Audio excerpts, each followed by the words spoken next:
Hello, what's up mga tol? Magandang araw, panibagong video tutorial na naman. Sa araw na to mga tol, may share ako sa inyo kung paano nga ba ang wiring ng wigwag dancing light sa motor. Ito pala yung parang series light sa motor mga tol. Yung papalit-palit na ilaw sa motor. Tara mga tol, huwag natin patagalin, simulan natin.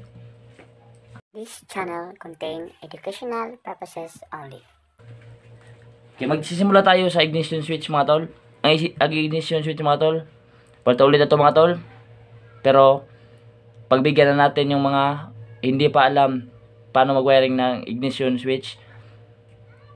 May 4 na wire na yung ignition switch mga tol. Red wire, black wire, black na may stripe na white, at saka green. Yung black na may stripe na white mga tol, papunta yun sa CDI or kill switch. Ang green, ground. Tapos yung red wire naman, konektado sa positive ng ating battery. Bago mag-connect sa battery, may fuse muna. Yung fuse na to 10 to 15 amperes. Tapos pag connect sa fuse, konektado sa positive ng ating battery. Tapos, yung negative ng ating battery ay body ground ng ating motor. Sa switch mga tol, one-way switch, kukuha tayo ng summary supply para dito sa accessories wire or sa black wire. Yan, kukuha tayo dito para magkaroon ng supply ang ating switch. Yan. Yung one-way switch natin, nagkaroon na ng standby supply. Tapos mga tol, yung output ng ating switch, ilalagay natin sa B or battery ng ating flash relay. Itong B na sign, B letter sa ating flash relay, yan. Tapos mga tol, yung wire dito, magsi-series line tayo dito na wire. I-connect naman natin sa 30 or common ng ating relay. Yan. Kuha tayo. Connect natin sa number 30 ng ating relay. Yan. Para pag on natin sa ignition switch, may switch tayo para mag-cut off ang ating supply.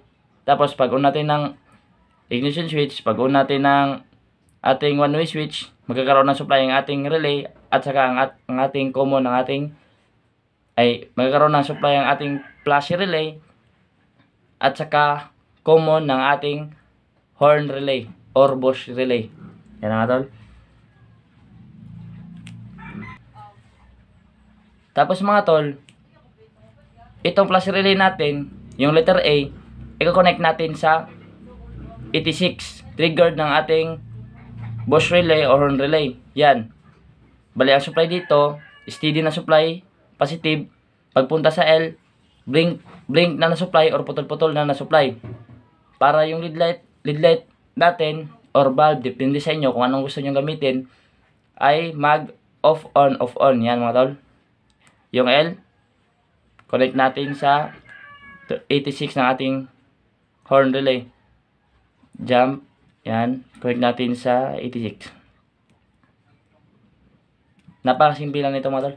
Ang dali lang mag-wiring nito. Yung 85 mga tol, ito yung gagawin nating ground. Yung 85, konektado yan sa body ground or negative ng ating battery. Yan. Tapos mga tol, depende sa inyo kung saan nyo ilagay ito. Itong dalawa. Basta yung dalawa ito ay positive papunta sa dalawang lead light. Yan. Yung black wire dito, ito yung ating ground. Tapos ang red wire, ito yung ating positive. Yan. Pagsamahin natin yung black wire, dalawang black wire. Yan mga tol, pagsamahin natin.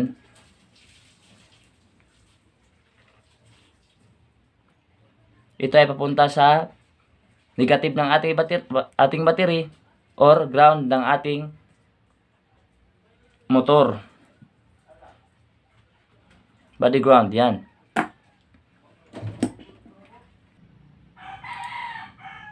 Tapos mga tol, yung positive ng ating lead light, yung isa dito, i-connect natin sa normally open or 87 ng ating relay. Yan. Tapos yung isa naman dito, yung positive ng ating lead light, mga tol, connect din natin sa normally closed 87A ng ating relay.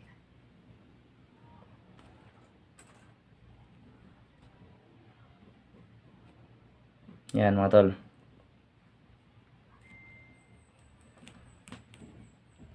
Okay mga tol, explain ko ang flow ng current nito mga tol.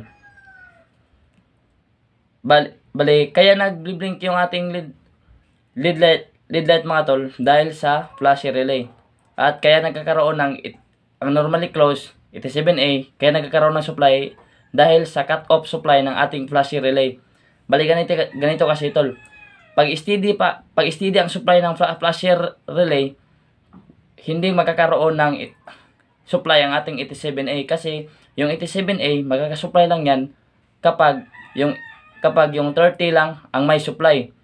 Pero pag nagkakaroon ng supply, steady supply ng ating 86 at 85 na triggered, hindi magkakaroon ng current supply ang ating 87A kasi normally close ito.